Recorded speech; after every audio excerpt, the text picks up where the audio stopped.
lagi bersama Bedah Film. Kali ini saya akan mengulas alur cerita film berjudul Memory. Karya dari Martin Campbell ini dibintangi sederet aktor ternama seperti Liam Neeson, Guy Pearce, dan yang lainnya. Film ini mengisahkan tentang seorang pembunuh bayaran, pengidap penyakit Alzheimer yang ingin pensiun dari pekerjaannya. Pada tawaran terakhir, ia mulai menyadari harus membunuh seorang gadis kecil. Merasa ini di luar kode etiknya, ia berencana membatalkan kontrak. Namun gadis kecil itu malah dibunuh pembunuh bayaran lain.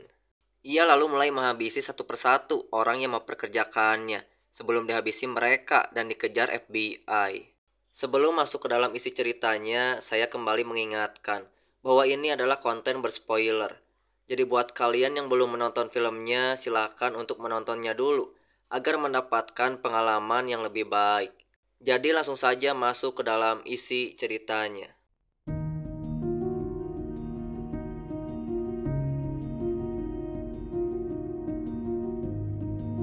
Film dibuka dengan memperlihatkan seorang pria bernama Alex Lewis yang merupakan pembunuh bayaran yang disegani. Ia mengendarai mobil menuju rumah sakit di Meksiko dan menyamar sebagai perawat. Ia lalu membunuh seorang pria bernama Coleman yang sedang menjenguk ibunya.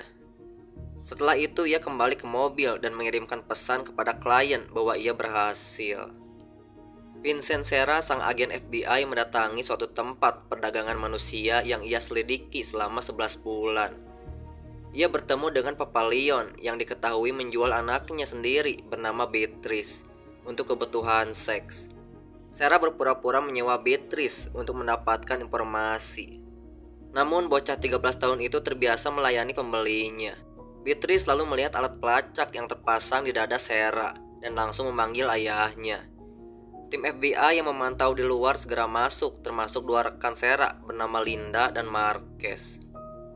Karena terpojok, Leon menodongkan pistol pada Beatrice. Beatrice menggigit lengan Leon dan seketika Serra mendorong ke kaca jendela dan menewaskan Leon. Alex mendatangi tempat sahabat seprofesinya bernama Mauricio. Mauricio memberikan misi pada Alex. Awalnya Alex menolak karena ingin pensiun dan lelah dengan pekerjaannya. Namun karena tidak enak hati, Alex menerima misi itu. Alex bergegas langsung menuju hotel.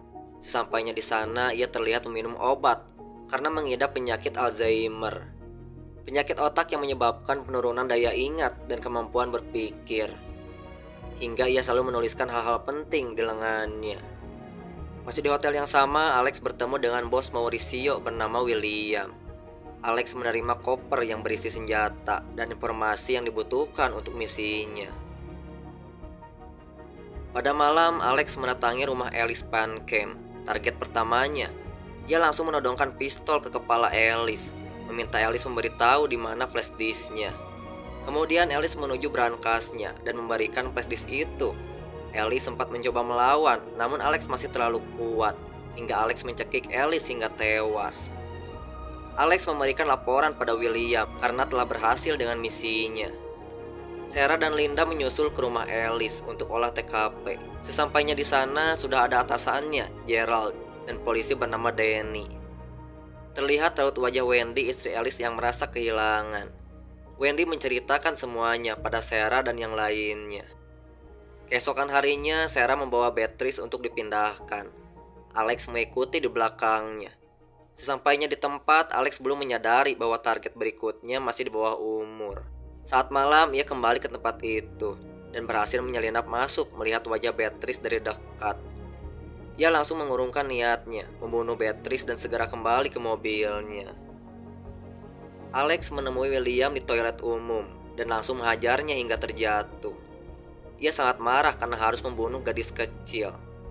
Ia memberikan penawaran jika William menginginkan flash disknya harus membatalkan kontrak dengan dirinya. Alex juga mengancam jika terjadi sesuatu pada Beatrice ia akan menghabisi William. Merasa takut diancam dan diketahui semua privasinya, William menghubungi bos besarnya bernama Dapana Silman yang merupakan pejabat yang cukup berpengaruh di kota itu. Dapana meminta William tetap tenang dan menyerahkan semuanya pada dirinya. Saat malam, Alex sedang bersantai di sebuah bar, lalu melihat seorang wanita bernama Maya yang sedang diganggu. Alex yang kasihan langsung menghajar pria itu hingga pergi. Setelah kejadian itu, mereka berdua menjadi lebih dekat. Pada pagi hari, Alex tak sengaja melihat berita tentang pembunuhan Beatrice. Alex yang memiliki penyakit Alzheimer bertanya pada Maya, apakah dirinya semalaman di hotel, dan Maya menjawab iya. Sadar bahwa pembunuhan Beatrice adalah ancaman William untuk dirinya, ia meminta Maya untuk tak keluar dari kamar. Alex keluar menuju parkiran dan melihat mobilnya telah terpasang bom. Kemudian muncul Mauricio yang menembaki Alex. Baku tembak di antara mereka pun terjadi, hingga Maya keluar berniat memberikan obat Alex yang tertinggal. Merasa tak terima, Alex semakin berani melawan balik Mauricio. Alex berhasil mengikat Mauricio di mobil yang terpasang bom. Ia juga membawa jasad Maya ke dalam bagasi mobil, dan mobil pun ia ledakan. Malam harinya, Alex mendatangi William yang sedang berolahraga. Ia tepat memarkir mobilnya depan William. Tanpa berlama-lama, ia langsung menembak mati dari arah luar. Alex kembali ke tempat roti lamanya. Di dalamnya kosong, tak ada apapun, selain burung yang cukup banyak. Alex membuka laptop dan memasang flashdisk yang ia dapatkan dari Alice. Ternyata Alice merekam percakapannya dengan Davana tentang bisnis jahatnya.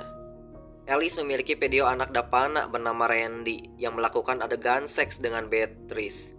Davana menyuruh William menghabisi Alice untuk mendapatkan flashdisknya karena tidak ingin reputasinya hancur jika semuanya tersebar ke publik. Kini Alex mengetahui kelakuan busuk Davana. Ia menuliskan di lengannya dan mentargetkan mereka berdua. FBI mengidentifikasi dan mengolah TKP atas tewasnya William. Sarah berpikiran bahwa kematian William dan Mauricio dihabisi orang yang sama. Sarah masih membutuhkan Marquez untuk melanjutkan penyelidikan ini, dan Gerald menyetujuinya. Sarah dan Marquez menemui istri William bernama Marian untuk mendapatkan informasi. Namun Marian mengaku tak tahu apapun soal masalah suaminya. Merasa takut karena William sudah mati, Randy meminta perlindungan dari ibunya. Davana mencoba menenangkan Randy dan meminta Randy pergi ke Jenewa besok. Sebelum pergi, ia meminta Randy untuk berlibur menenangkan diri. Saat di kantor, Sarah yang masih menyelidiki kasus menerima telepon dari Alex yang mengaku sebagai David Marshall. Linda sambil melacak nomor teleponnya. Alex mengakui bahwa ia membunuh Alice dan William, namun tidak dengan Beatrice. Alex bercerita pembunuh Beatrice dibayar klien kaya raya. Saat sudah terlacak, Sarah dan Linda segera berlari menuju dekat taman. Namun sesampainya di sana, Alex sudah menghilang meninggalkan teleponnya. Marquez mendatangi kembali istri William untuk mendapatkan informasi. Karena risih dan terus didesak, akhirnya Marian mengaku bahwa William bekerja untuk Davana dan Randy. Setelah mengetahui hal itu, Marquez menceritakan semuanya pada Sarah, bahwa William bekerja untuk Davana dan Randy. Sarah beranggapan bahwa target Alex selanjutnya adalah Randy. Mereka pun datang ke pesta di sebuah kapal untuk menjaga Randy dari buruan Alex. Namun karena Alex berpengalaman, Alex terlebih dahulu berhasil membunuh Randy di dalam kamarnya. Sarah yang sudah menyadari kehadiran Alex mencarinya hingga mengejar keluar. Namun Alex yang cerdik berhasil menodongkan senjata lebih dulu pada Sarah. Tak lama Marquez datang. Sarah meminta Marquez jangan menembak Alex karena Sarah menyadari bahwa ada banyak rahasia kejahatan Davana yang diketahui Alex. Alex pun pergi dengan mobilnya. Namun di saat itu juga Marquez yang emosi menembaki mobil hingga beberapa peluru mengenai tubuh Alex. Setelah itu Alex tertidur di dalam mobil, tak jauh dari tempat toko roti lamanya. Kemudian datang polisi sedang patroli yang curiga dan segera mengeluarkan pistolnya. Namun Alex berhasil menembak terlebih dahulu. Setelah itu Alex masuk ke tempatnya untuk mengobati lukanya yang cukup parah.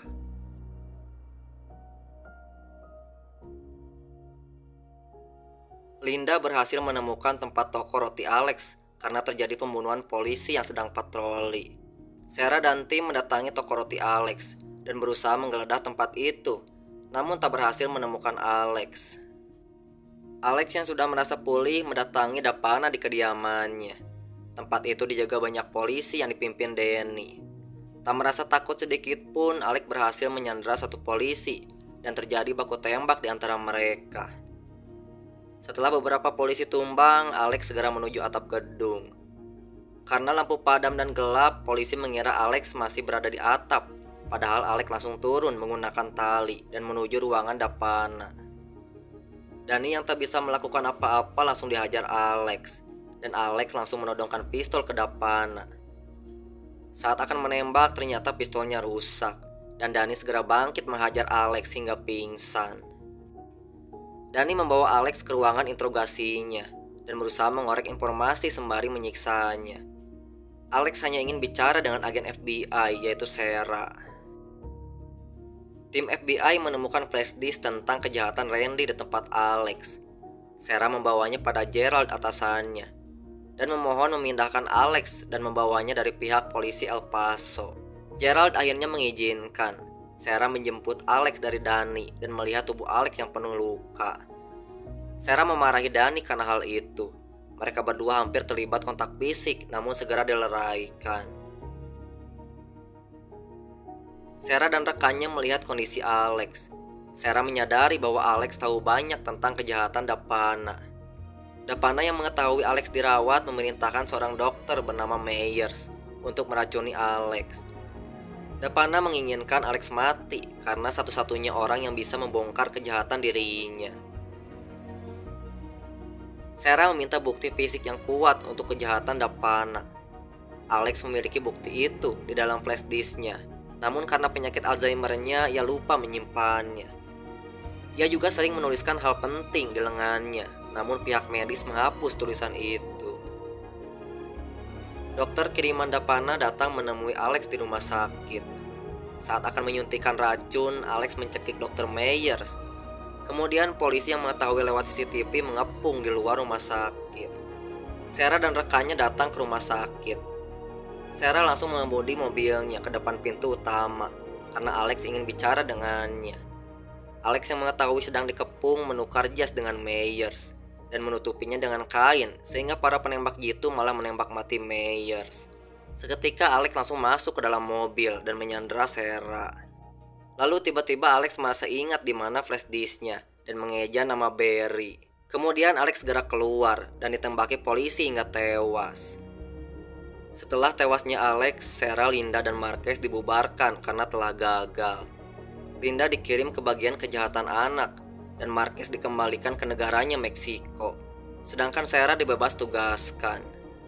Saat membersihkan foto Alex, Sarah melihat dan menyadari satu foto yang bertuliskan Barry.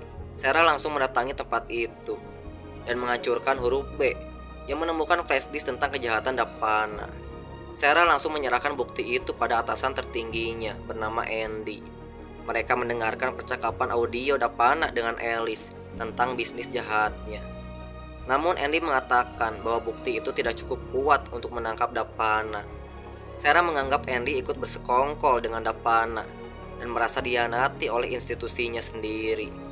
Ia pun merasa sangat kecewa dan langsung pergi. Kemudian di malam hari Dapana sedang bersantai sendirian dan memainkan kartu.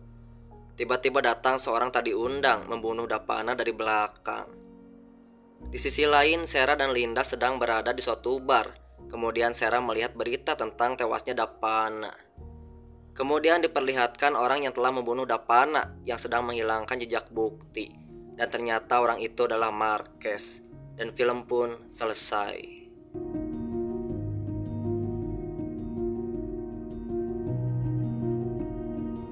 Film memori ini diadaptasi dari sebuah buku berjudul The Zack Alzheimer, karya penulis Belgia bernama Jeff Gieraerts, yang juga telah diadaptasi dari sebuah film berjudul The Alzheimer Case.